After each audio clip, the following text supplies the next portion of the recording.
Hello மக்களே, வாங்க Sunday special சிம்பிளாக ஒரு நெத்திலி கருவாடு கிரேவி எப்படி பண்ணுறதை பார்த்துடலாம். அதுக்கு நான் வந்துட்டு ஒரு பேனில் வந்து ஹாட் வாட்டர் தாங்க வச்சுருக்கேன். நெத்திலி கருவாடில் இந்த ஹாட் வாட்டரை ஊற்றி இதை ஒரு பக்கம் வச்சிடலாம். அதுக்கப்புறம் இதுக்கு பார்த்திங்கன்னா நான் வந்து ஒரு 2 வெங்காயமும் ஒரு 4 தக்காளி தாங்க எடுத்திருக்கேன். நல்ல பழமான 4 தக்காளி எடுத்திருக்கேன். அப்படியே சாப் பண்ணி ஆனியனை ஒரு பேனில் போட்டு நல்லா டீப்பாக ஃப்ரை பண்ணிக்கலாம். ஃப்ரை பண்ணிவிட்டு பார்த்திங்கன்னா ஒரு 4 தக்காளி எடுத்து வச்சுருந்தோம்னா அதையும் இந்த ஸ்டேஜில் நம்ம போட்டுக்கலாங்க. போட்டுட்டு நம்ம என்ன பண்ணலாம், ஒரு பக்கம் இந்த நெத்திலி ஊற வச்சுருந்தாலும் அதை நல்லா வாஷ் பண்ணி எடுத்துகிட்டு வந்துடலாம். எடுத்துகிட்டு வந்துட்டு தக்காளியும் வெங்காயமும் நல்லா வதங்கிடுச்சுங்க. இந்த ஸ்டேஜில் பார்த்திங்கன்னா நெத்திலி கருவாடை போட்டுக்கலாம். நெத்திலி கருவாடை போட்டு நல்லா வதக்கிட்டு இந்த ஸ்டேஜில் கொஞ்சம் தண்ணி ஊற்றிக்கோங்க.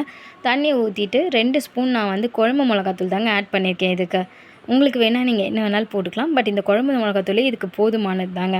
நல்லா போட்டு நல்லா கொதி வரும்போது நல்லா கொத்தமல்லி போட்டு எண்ணெய் கசிஞ்சு வர ஸ்டேஜ் இருக்குங்க. அப்போ நல்லா கொத்தமல்லி போட்டு இறக்கி வச்சுருங்க. இவ்வளோ தாங்க சிம்பிளாக. உங்களுக்கு என் சேனலை பிடிச்சா சப்ஸ்கிரைப் பண்ணிக்கோங்க. தேங்க்யூ.